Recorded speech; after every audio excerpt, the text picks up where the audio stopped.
parmesan cheese. Wala ako nakabili. Hindi siya tasda.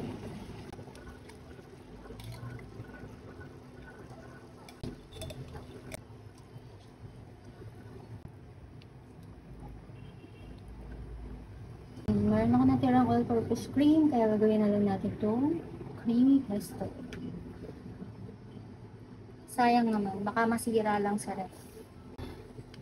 Since wala din naman akong parmesan cheese, kasi naubos pa lang nung nakaraang nagluto ako. Ito na lang. Magluluto kayo nito, lagyan nyo ng parmesan cheese kasi mas masarap.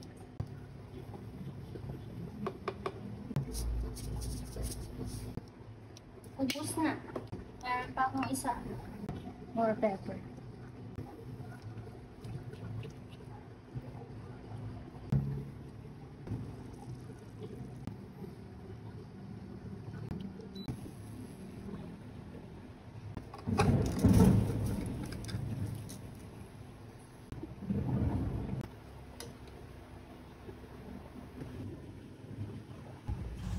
Luto na.